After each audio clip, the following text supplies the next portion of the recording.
Shalom saudaraku yang dikasihi oleh Tuhan, bersama dengan saya Pendeta Rizal Betulinggi dalam program Mimbar Keluarga Kristen Gereja Toraja Jemaat Sukabumi. Nah, hati-hati dengan pujian.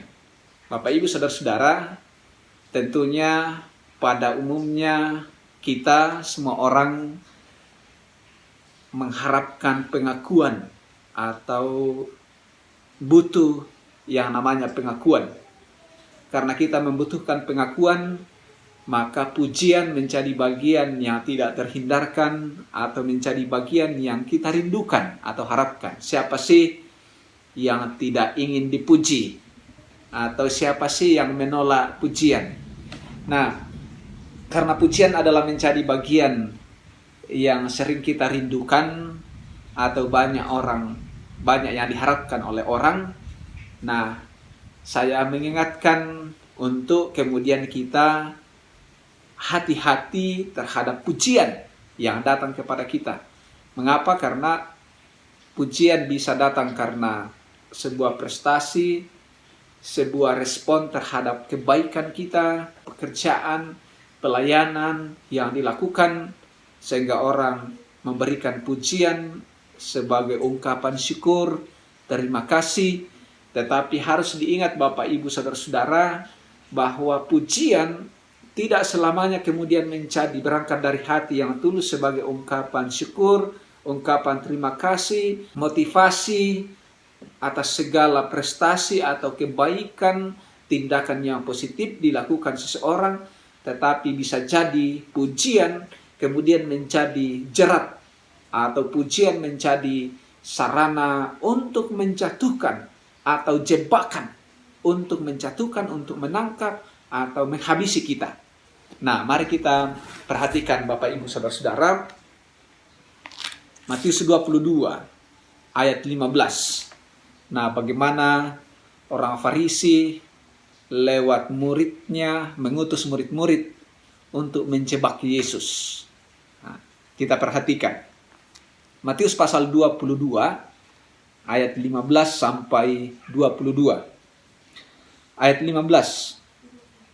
Kemudian pergilah orang-orang Farisi, mereka berunding bagaimana mereka dapat menjerat Yesus dengan suatu pertanyaan. Nah, ini. Orang-orang Farisi berunding bagaimana caranya menjerat Yesus. Bagaimana caranya menjerat atau menangkap Yesus. Tentunya ini berangkat karena orang-orang Farisi tidak senang dengan kehadiran Tuhan Yesus yang dari hari ke hari semakin banyak pengikut tentang ajaran kerajaan Allah yang diajarkan, disampaikan oleh Tuhan Yesus, dan banyak bersinggungan atau mengalami ketegangan dengan ahli-ahli Taurat atau orang-orang Farisi, kelompok Saduki. Nah, karena itu mereka berunding atau melaksanakan sebuah mengambil kesepakatan untuk menjerat Yesus. Kita perhatikan di ayat 16. Mereka menyuruh murid-murid mereka bersama-sama orang-orang Herodian bertanya kepada Yesus, kepada Tuhan Yesus. Guru, kami tahu engkau adalah seorang yang jujur. Kita perhatikan bahasa dari murid-murid orang Farisi yang sudah bersekongkol, yang sudah bersepakat, yang sudah berunding untuk menjerat Tuhan Yesus. Perhatikan kalimatnya di ayat 16. Mereka menyuruh murid-murid mereka bersama murid-murid orang Farisi, murid-murid Farisi, bersama-sama orang-orang Herodian bertanya kepada Tuhan Yesus. Guru, ingat, guru di sini adalah orang rabi, orang yang sangat dihargai, orang yang sangat ditokohkan, orang yang kemudian menjadi teladan, yang sangat dihormati. Guru, sumber pengetahuan, orang yang cerdas, cendekiawan. Guru, jadi dari bahasa guru saja ini adalah hal yang merupakan pujian, sanjungan, ungkapan rasa hormat yang luar biasa. Guru, kami tahu, ingat, kami tahu, pernyataan dari murid-murid Farisi. Kami tahu kau adalah seorang yang jujur dan dengan jujur mengajar jalan Allah, dan engkau tidak takut kepada siapapun juga. Ini ya, di baris pertama, kalimat pertama menarik. Guru, kami tahu bahwa engkau adalah seorang yang sangat jujur. Seorang yang jujur dan dengan jujur mengajar jalan Allah. Masih menggunakan Allah. Padahal tujuannya untuk menjerat, tetapi masih kemudian atas nama Allah. Engkau adalah seorang yang jujur dan dengan jujur mengajar jalan Allah. Ini sebuah kalimat pujian yang luar biasa. Bahkan menyeret nama Allah itu sendiri. Membawa nama Allah dengan maksud mau menjerat Tuhan Yesus. Engkau jujur mengajar jalan Allah. Dan engkau, ingat, perhatikan ayat selanjutnya. Dan engkau tidak takut kepada siapapun juga. Sebab engkau tidak mencari muka. Dan engkau tidak takut kepada siapapun juga karena engkau tidak mencari muka. Ini pujian yang sangat luar biasa. Kalimat yang begitu indah, begitu enak didengar, yang disampaikan oleh murid-murid Farisi kepada Tuhan Yesus. Engkau tidak takut kepada siapapun. Nah, sebenarnya di sini sudah ada jebakannya, jeratnya. Tidak takut kepada siapapun.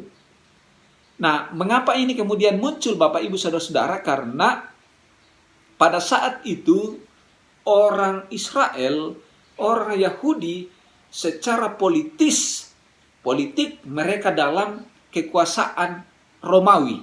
Engkau tidak takut terhadap siapapun. Jadi Tuhan Yesus kemudian mau dibenturkan dengan kekuasaan Romawi yang pada saat itu sementara menjajah, menguasai daerah Israel, wilayah-wilayah di Yahudi, di Israel. Kita perhatikan. Nah, ini kemudian sudah masuk niat jahat dari orang Farisi lewat murid-muridnya, itu kemudian sudah mulai muncul di ayat 17. Katakanlah kepada kami pendapatmu.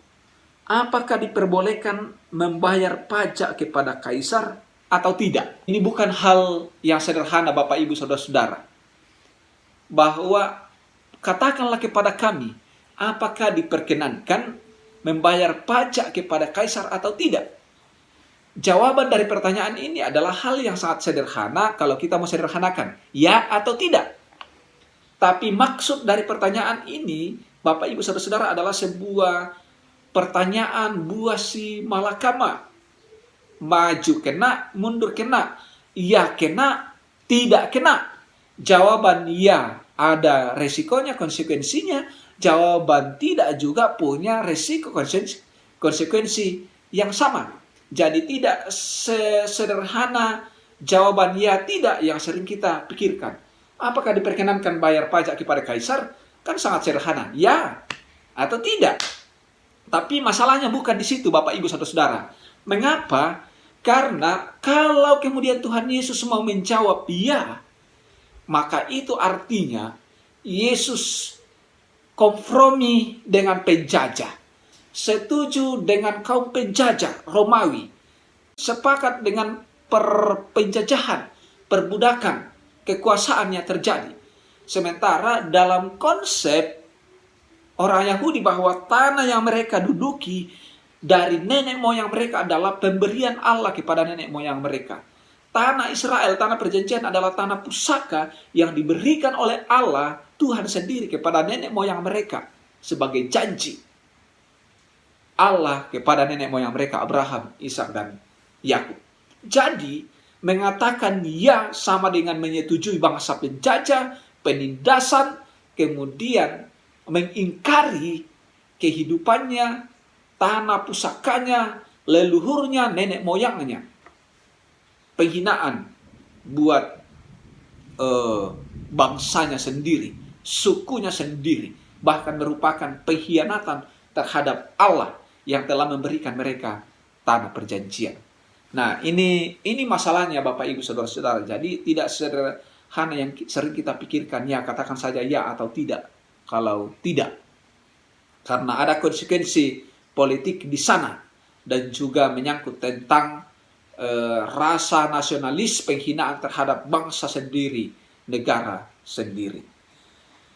Kalau kemudian mau mengatakan tidak, maka ini berarti bahwa dia dengan frontal, Tuhan Yesus dijerat dengan frontal melakukan perlawanan terhadap penguasa, penolakan terhadap penguasa, perang, membunyikan genderang perang terhadap penguasa. Kalau dia mau menjawab tidak.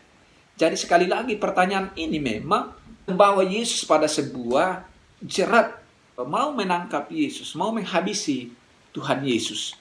Jadi kalau dia mau mengatakan tidak, maka dia akan dilapor kepada pemerintah sebagai pemberontak, orang yang tidak patuh hukum, orang yang tidak taat kepada pemerintah, aturan-aturan pemerintah, sehingga dia akan ditangkap dan diadili dalam pemerintahan Romawi. Jadi jawaban ya dan tidak sekali lagi punya masalah. Kalau dia katakan tidak, maka ini berurusan dengan kekaisaran Romawi. Kalau dia ya, maka ini akan bersoal pada keyakinan nenek moyang orang Yahudi yang memahami tentang monoteisme.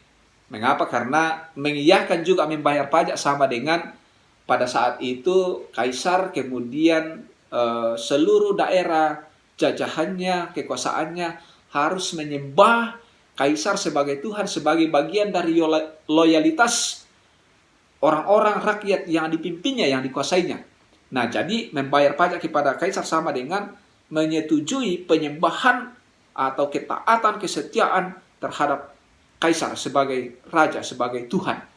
Nah, ini dijerat. Sementara orang Farisi, orang Yahudi mengenal hanya satu Allah. Nah, menariknya Bapak Ibu Saudara-saudara, apakah Tuhan Yesus terjebak pada pertanyaan orang Farisi lewat murid-murid mereka yang mereka utus? Mari kita perhatikan. Di ayat 18, tetapi Yesus mengetahui kejahatan hati mereka itu, lalu berkata, mengapa kamu mencobai aku, hai orang-orang munafik? Jadi Tuhan Yesus tahu, mengapa engkau mau mencobai aku, hai orang-orang munafik? Tidak sekedar menegur, tidak sekedar mencambuk orang-orang Farisi, murid-murid Farisi yang datang kepada Yesus, tidak hanya mencambuknya, tetapi lalu kemudian Yesus melempar sebuah pertanyaan yang luar biasa, yang sekaligus menegaskan tentang kepada siapa kita harus menyembah atau berbakti. Perhatikan. Matius 22 ayat 18, tetapi Yesus mengetahui kejahatan hati mereka itu, lalu berkata, mengapa kamu mencobai aku, hai orang-orang munafik? Ayat 19. Ini kemudian menjadi jawaban Yesus yang tentunya tidak diduga oleh orang-orang Farisi atau murid-murid Farisi yang diutus oleh orang Farisi itu, ahli-ahli Taurat. Ayat 19, tunjukkanlah kepadaku mata uang untuk pajak itu. Nah, murid-murid Farisi ini, mereka membawa suatu dinar kepadanya. Maka ia berkata kepada mereka, gambar dan tulisan siapakah ini? Ya, rupanya di koin itu atau di dinar itu ada gambar kaisar. Jadi dia bertanya balik, gambar dan tulisan siapakah ini? Di ayat 21, jawab mereka, gambar dan tulisan kaisar. Nah, jadi jawabannya sudah muncul, gambar dan tulisan kaisar. Yesus memberi penjelasan, nah kalau begitu, berikanlah kepada kaisar apa yang wajib kamu berikan. Kita sampai stop dulu di situ. Karena itu, berikanlah kepada kaisar apa yang wajib kamu berikan kepada kaisar.